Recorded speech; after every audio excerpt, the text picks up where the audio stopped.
Salut, c'est Nicolas. On se retrouve pour J-9 avant le brevet. C'est parti pour l'exercice. Au programme 6 questions d'automatisme, je te laisse le sujet dans la description ou alors tu peux mettre sur pause. On va attaquer tout de suite la correction. Question 1, repérage dans le plan. Donc on nous donne un repère dans lequel il y a deux points A et B et on voudrait connaître les coordonnées de ces deux points. Des coordonnées, ça se note entre parenthèses avec un point virgule entre les deux. En premier, on doit donner l'abscisse et en deuxième, on donne l'ordonnée. L'abscisse va se lire en horizontal et les ordonnées en vertical. Du coup, si on regarde le point A, l'abscisse, ça va être -4 et l'ordonnée, ça va être 2. Et pour le point B, on va avoir un abscisse de -2 et une ordonnée de -1. Et on va pouvoir passer à la question 2. On donne une boule de rayon 3 cm et on voudrait le volume exact de cette boule en centimètres cubes.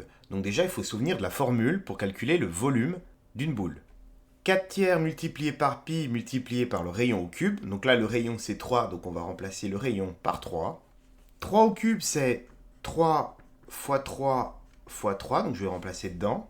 À présent, je vais interchanger 2-3 multiplications, j'ai le droit de le faire puisque c'est une suite de multiplications.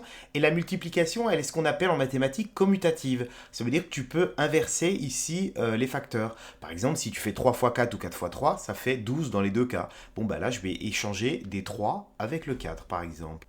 Alors, du coup, j'ai inversé le 4 qui était là avec le 3 qui était là. Donc, ils ont échangé de place. Ça va donner le même résultat. Et l'avantage, c'est que 3 divisé par 3, je sais combien ça fait 1. Et multiplié par 1, ça sert à rien. Donc, finalement, je peux enlever cette fraction-là. Il me reste juste à faire 4 fois 3 fois 3. 3 fois 3, ça fait 9. 9 fois 4, ça fait 36. Donc, il va me rester 36 ici, pi. Donc, le volume est égal à 36 pi. Et puis, je ne peux rien faire de plus, puisqu'on me demandait ici le volume exact. Donc, je ne remplace pas pi, et de toute façon, en automatisme, tu n'auras pas la calculatrice. Donc, ici, la réponse est 36 pi centimètres cubes, et on ne peut pas aller plus loin. Question 3, on me demande de réaliser ce calcul, plein de nombres relatifs. Donc, évidemment, on va commencer par les parenthèses. Alors, tu vois ici qu'il y a des parenthèses et ici aussi.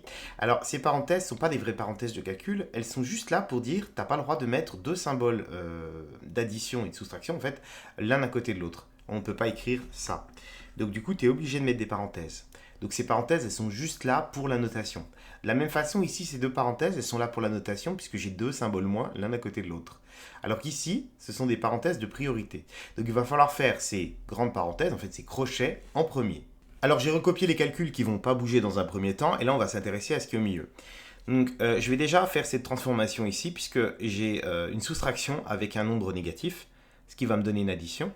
Donc ici je vais écrire 3 plus 2 plus 4, fermer la parenthèse. Du coup ici je vais remplacer la parenthèse par 5 plus 4, 9. Ensuite je vais faire le calcul de gauche à droite, donc là moins 7 moins 9 ou moins 7 plus moins 9, ça fait moins 16. Donc moins 16 pour ces deux premiers nombres, plus, oh là j'ai oublié le 1, plus moins 5.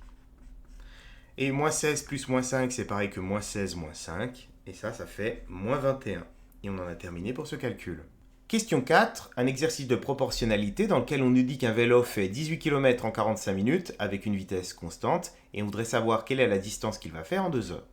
Déjà, la première chose que je vais constater, c'est que pour trouver 2 heures, je ne vais pas pouvoir partir de 45 minutes. Parce que si je fais 45 minutes une fois, deux fois, trois fois, je ne vais pas tomber sur 2 heures. Du coup, je vais essayer de trouver un temps qui va me permettre de trouver 2 heures. Par exemple, si j'ai une demi-heure, je fais une demi-heure fois 4 et j'aurai 2 heures.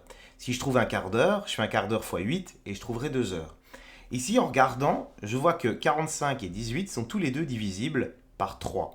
Donc si je divise par 3 les deux, ça va me donner ici 6 km en un quart d'heure. Ça, j'ai le droit de le faire parce que c'est une situation de proportionnalité, le vélo est à vitesse constante.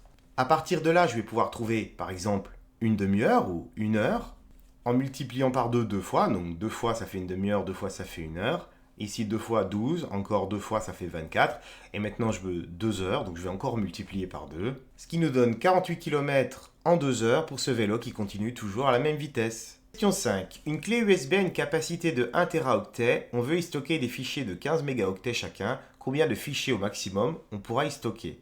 Donc là, déjà, il va falloir se mettre d'accord sur les unités. et je vais chercher combien il y a de mégaoctets dans 1 téraoctet. Pour ça, je vais utiliser un tableau que je donne à mes élèves, dans lequel il y a tous les préfixes et le multiplicateur, la puissance de 10 qui correspond à ce préfixe. Donc là, on est sur téra, donc on est sur la ligne 10 puissance 12. Et puis, on voudrait aller à méga, donc 10 puissance 6. Ça veut dire qu'il y a 6 exposants d'écart entre le 12 et le 6. Et 10 exposant 6, c'est un 1 avec 6 zéros, en fait c'est 1 million. Donc ça veut dire que dans 1 téra, il y a 1 million de mégaoctets. À partir de là, comme on veut savoir combien de fichiers de 15 mégaoctets je peux mettre dans ça, eh bien il va falloir diviser ce 1 million par 15. J'ai posé donc ma division, j'ai remis la table du 15 ici pour que ça aille plus vite, et donc on va pouvoir se lancer. Donc ça va me permettre aussi de te rappeler comment poser une division euclidienne, parce que ça peut être utile dans les automatismes. Donc, on commence toujours un calcul par la gauche et on se demande combien de fois 15 dans le premier nombre qu'on va sélectionner. On ne va pas sélectionner 1, c'est trop petit, 10, c'est trop petit, donc on va prendre 100. Donc on va partir de 100 et on va se demander combien de fois 15 dans 100. Donc je regarde, tac, je m'arrête là, je peux le mettre 6 fois, ça fait 90. Donc je mets 6 et j'enlève 90. 100 moins 90, ça fait 10. Et on descend le 0 à côté. Donc on recommence, ici ça va être beaucoup de répétitions, donc 100, combien de fois 15, bon bah nouveau ça va être 6, donc 6 fois 15, 90, j'enlève 90, il reste 10, on descend le 0 suivant et on va faire ça jusqu'au bout. On va évidemment s'arrêter là, puisqu'on ne veut pas un résultat décimal, on veut un nombre entier de fichiers qu'on peut mettre. Donc on va pouvoir mettre 66 666 fichiers, il va nous rester 10 mégaoctets, ce qui n'est pas assez pour remettre un fichier supplémentaire.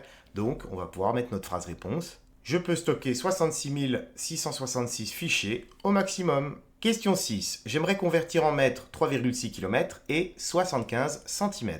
Alors je reviens sur mon fichier avec les préfixes. Alors le mètre, c'est l'unité de base, c'est-à-dire c'est le 10 puissance 0 qui est en plein milieu. Là. Ensuite, le préfixe kilo, que ça soit avec des mètres ou autre chose, ça veut dire 10 exposant 3, c'est 1000. Donc ici, pour chaque kilomètre, j'ai 1000 mètres. Donc en fait, on fait 3,6 fois 1000, ce qui fait 3600 mètres. Centimètre, le préfixe centi, qui est ici, c'est 10 exposant moins 2, c'est-à-dire 1 centième, ce qui revient en fait à diviser par 100. Donc en fait, 75 cm, ça fait 0,75 mètres. Et on en a terminé pour ces 6 automatismes. Il ne me reste plus qu'à te souhaiter une bonne journée et puis de bonnes révisions. Bon courage à toi, il te reste plus qu'une dizaine de jours et après tu es en vacances. Ciao!